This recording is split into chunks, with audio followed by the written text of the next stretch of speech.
Having a pylon system in Terraria is extremely useful as it allows you to quickly jump between different biomes in your world. Many of you may not know what NPCs you need to get each pylon, but I'm here today to provide a guide to help you get each pylon in your world.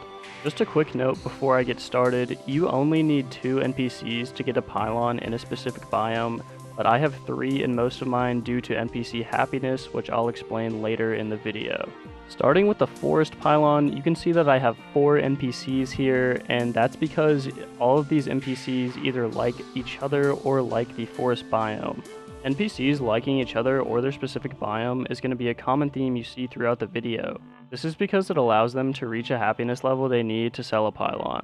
The first NPC I have in the forest pylon is the guide, which you get right when you spawn into a new world. The next NPC I have is the merchant, who arrives after you have 50 silver in your inventory.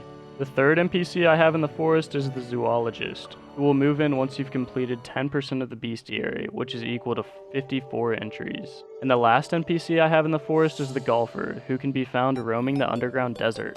I do have 4 NPCs in this biome, however, like I mentioned earlier, you only need 2 NPCs to actually get a pylon.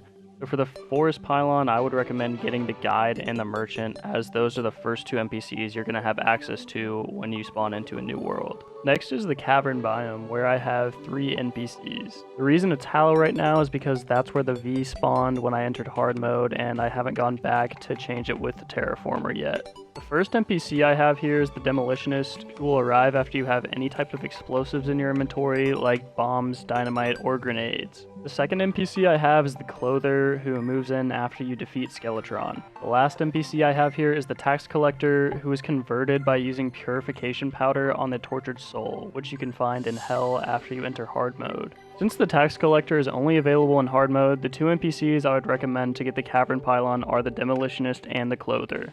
Next, I'm going to be talking about the desert pylon. First is the arms dealer, who will move in if you have 1 bullet or 1 bullet firing gun in your inventory. Second is the nurse, who moves in if you have more than 100 HP and if you already have the merchant. And last is the steampunker, who will move in after you've defeated at least 1 mechanical boss in hard mode. Because you're unable to get the steampunker until hard mode, I would recommend you get the arms dealer and the nurse to get the desert pylon as soon as possible. Next is the mushroom pylon. I only have 2 NPCs in the mushroom biome because I don't visit it that often, but it is a unique biome because you get to put it anywhere in your overworld, which makes it great for travel purposes. The first NPC I have here is the truffle, who will move into an overworld mushroom biome once you enter hard mode. The second NPC I have here is the dye trader, who will move in if you have any material used to make dye in your inventory. I didn't end up making this biome until I got the truffle, but if you wanted to use it for travel, you could substitute the truffle for another NPC and get the pylon before hard mode. Next, I'm going to be talking about the jungle pylon. First in the jungle, I have the Dryad, who will move in after you've defeated the Eye of Cthulhu, the Eater of Worlds, the Brain of Cthulhu, or Skeletron. Second is the Painter, who will move in after you have a total of 8 town NPCs. The Old Man, the Traveling Merchant, and the Town Slimes all count towards this total as well. And third is the Witch Doctor, who will move in after you've defeated the Queen Bee. Considering you can get all of these NPCs in pre-hard mode, I don't have a specific recommendation on for which 2 you should move in to get the pylon, just whichever 2 you get first. Next is the Ocean Pylon. The first NPC I have here is the Angler, who can be found sleeping in either ocean biome on the surface. The second NPC I have here is the Stylist, who can spawn randomly in underground spider caves. And the third NPC I have here is the Pirate, who will move in after you've defeated a pirate invasion in hard mode. Since the Pirate is a hard mode NPC, I would recommend moving in the Angler and the Stylist to get your Ocean Pylon. Just another quick tip, I usually have my Ocean Pylon on the same side of the world as the Shimmer, so I have easy access to the Ether biome. Next is the Snow Pylon. First NPC I have here is the Mechanic, who can be found in the dungeon after you defeat Skeletron.